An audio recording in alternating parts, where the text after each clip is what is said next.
कई बार लोगों को ये सवाल पूछते हुए देखा गया है।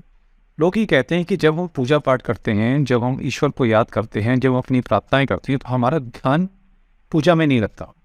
हमारा ध्यान यहाँ वहाँ भटकता रहता है और मन में ना जाने कहाँ कहाँ से कितने कितने थॉट्स आते रहते हैं और हमें ऐसा लगता ही नहीं, हमें वो फीलिंग ही नहीं आती कि हम लोग पूजा कर रहे हैं।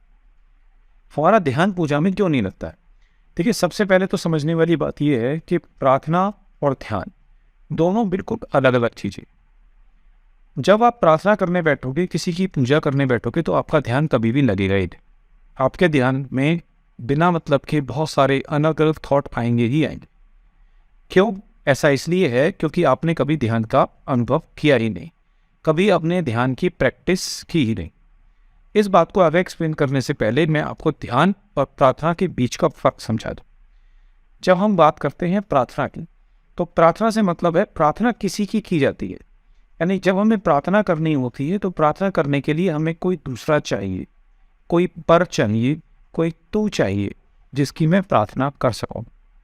कोई परमात्मा होना चाहिए, कोई मूर्ति होनी चाहिए, कोई शंकर, कोई हनुमान होना चाहिए, कोई अल्लाह, कोई रब होना चाहिए। यानी कि कोई ना कोई ऐसा हो, किसी दूसरे को मैं याद कर सकूं, उसे मैं अपनी कल्पनाओं में इमेजिन कर सकूं, वो फिर मैं उसकी पूजा करूं, फिर मैं उसकी प्रार्थना करूं।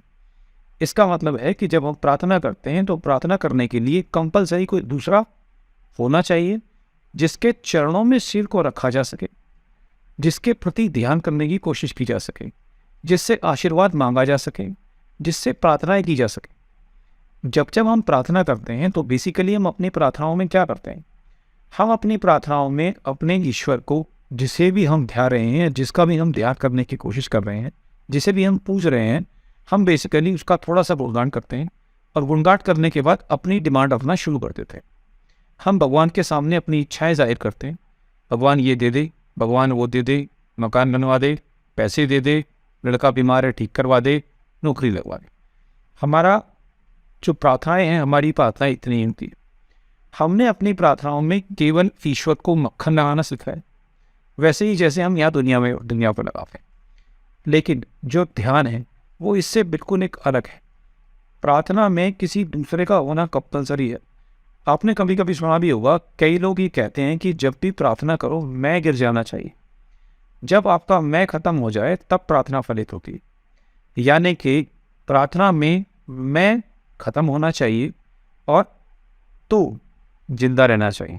जब भी मैं तू की बात कर रहा हूँ तो इसका मतलब मैं परमात्मा की बात कर रहा हूँ।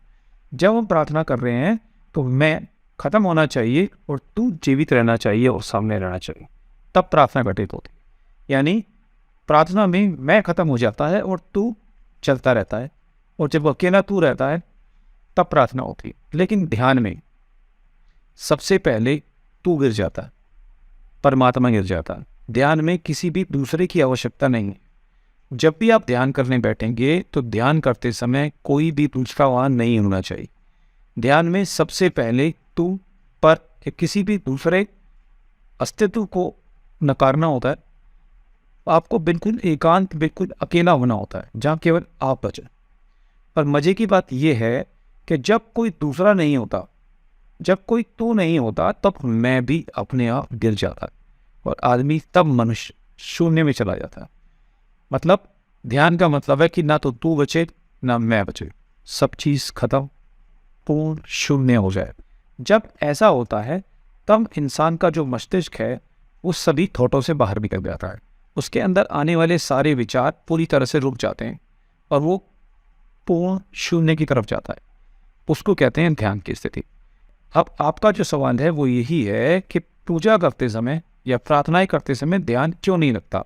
ध्यान इसीलिए नहीं लगता क्योंकि ध्यान में सबसे पहले तू को गिराना होता है और प्रार्थनाओं में सबसे पहले तू को खड़ा करना पड़ता है। ध्यान करने के लिए किसी भी पर को पूरी तरह से हटाना पड़ता है। कोई परमात्मा नहीं चाहिए। लेकिन जब आपको प्रार्थना करनी तो आपको किसी न किसी को अपने सामने खड़ा करना ही पड़ेगा, तभी आपकी प्रार्थनाएं हो सकेगी। और न प्रार्थना करोगे किससे? भीख मांगोगे किससे? किसके चरणों में सिर रखोगे? किसके सामने गिड़गिड़ाओगे? इसलिए पर जरूर चाहिए। यही एक वजह है जिसकी वजह से ध्यान नहीं रहता। अगर ध्यान लगाना, सबसे पहले ध्यान का अभ्यास अलग से करना पड़ेगा।